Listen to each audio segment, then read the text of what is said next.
Assalamualaikum warahmatullahi wabarakatuh. Perkenalkan, saya Reski Amelia Putri dengan NIM 2024050102010. Program studi perbankan syariah, mata kuliah tafsir ayat dan hadis ekonomi kelas B.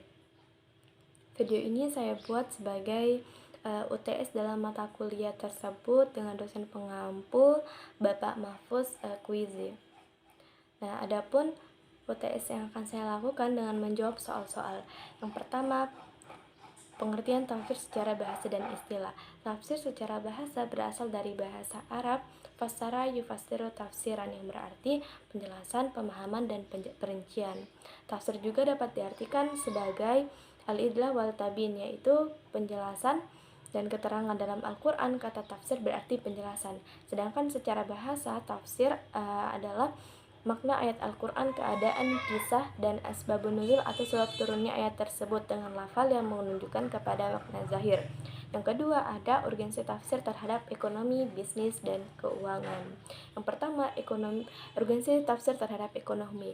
Urgensi ini diperlukan untuk menjembatani prinsip Al-Quran dengan prinsip syariah yang sesuai dengan realitas ekonomi kontemporer yang terus berkembang, sehingga praktik ekonomi muslim menjadi relevan, adil, dan sesuai syariat. Yang kedua, urgensi tafsir terhadap bisnis. Dalam Al-Quran, bisnis bukan hanya tentang soal jual beli barang dan jasa, akan tetapi kegiatan yang bersifat pahala, yakni kegiatan bersifat muamalah. Sehingga penafsiran yang tepat membantu pelaku bisnis memahami bahwa tujuan utama dalam usaha bukan hanya sekedar meraih profit, melainkan keberkahan dan keridhaan Allah. Yang ketiga, ada urgensi tafsir terhadap keuangan. Menghubungkan prinsip Al-Quran dalam praktik keuangan yang terus berkembang, terutama dalam implementasi keuangan Islam yang menekankan etika, tanggung jawab sosial, dan prinsip syariah. Dalam prinsip syariah dalam aktivitas investasi, pengelolaan harta, dan transaksi keuangan modern. Tanpa tafsir yang memadai atau tanpa tafsir yang jelas, konsep harta dalam ekonomi Islam menjadi isu penting yang tidak dipahami secara kontekstual. Soal yang ketiga, ada sebutkan dan jelaskan metode tafsir. Ada 4 metode tafsir. Yang pertama, metode tahlili. Metode ini menguraikan ayat demi ayat sesuai urutan yang ada dalam mushaf. Ulama akan menjelaskan makna ayat tersebut, asbabun nuzul, munasabah, hingga pandangan ulama. Contohnya yaitu tafsir Ibnu Katsir dan tafsir Al-Quran Al-Azhim. Yang kedua, ada metode ijmali.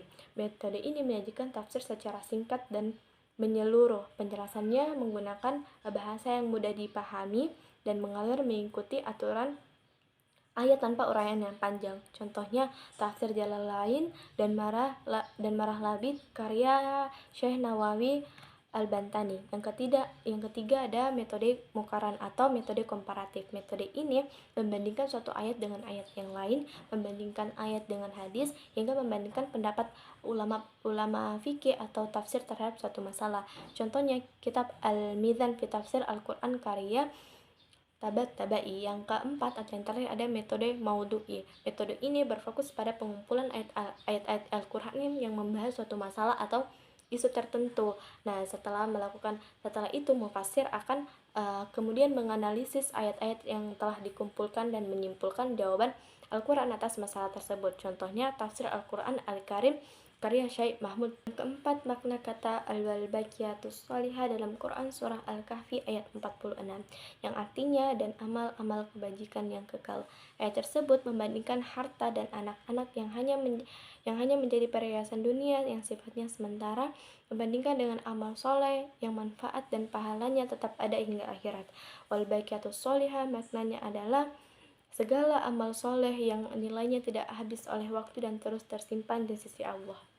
Akhir fase pelarangan riba dalam Al-Quran. Dalam Al-Quran, riba dalam Al-Quran tidak turun sekaligus, tetapi melalui beberapa fase, sebagaimana pelarangan khamar.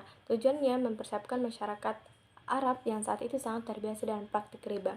Fase Fase pertama, riba tidak bernilai di sisi Allah. Surah Ar-Rum ayat 39 yang artinya, dan suatu riba yang kamu berikan agar harta manusia bertambah, maka tidak bertambah di sisi Allah. Dan apa yang kamu berikan berupa zakat dengan maksud untuk memperoleh keridaan Allah, maka itulah orang-orang yang melipat gandakan pahalanya. Asbabun nuzul dari ayat ini turun untuk memberikan pemahaman bahwa tidak semua tambahan harta memiliki nilai pada saat itu. Pada saat itu masyarakat Arab terbiasa memberikan sesuatu dengan harapan memperoleh balasan yang lebih besar. Adapun tafsir singkatnya, ayat ini mengharamkan riba secara tegas, tetapi menjelaskan bahwa tambahan harta yang diperoleh melalui riba tidak memiliki keberkahan di sisi Allah. Sebaliknya, zakat dan sedekah yang tampak mengurangi harta justru akan dilipat gandakan pahalanya. Implikasi ekonomi dan keuangan. Pertama, menumbuhkan orientasi mencari keuntungan materi semata. Kedua, mengurangi semangat berbagi dan tolong menolong. Fase kedua, riba dicela melalui kisah umat terdahulu. Quran surat An-Nisa ayat 160-161 yang artinya, dan karena mereka memakan riba padahal mereka telah dilarangnya. Sebab nuzulnya ayat ini berkaitan dengan kaum Yahudi yang tetap melakukan riba meskipun telah dilarang dalam syariat. Karena berbagai pelanggaran tersebut, Allah menjatuhkan hukuman kepada mereka. Tafsir singkatnya, Allah menjadikan kaum Yahudi sebagai pelajaran bagi umat Islam. Riba bukan hanya dilarang dalam Islam, tetapi juga ajaran-ajaran Nabi sebelumnya. Hal ini menunjukkan bahwa riba merupakan perbuatan tercela yang bertentangan dengan prinsip keadilan. Implikasi ekonomi dan keuangan. Yang pertama, memperbesar kesenjangan sosial, menyebabkan eksploitasi terhadap pihak yang hanya membutuhkan dana. Yang ketiga, menghambat pemerataan kesejahteraan masyarakat. Fase ketiga, larangan riba berlipat ganda. Surah Al-Imran ayat 130. Wahai orang-orang yang beriman, janganlah kamu makan riba yang berlipat ganda, dan bertakwalah kepada Allah agar kamu beruntung.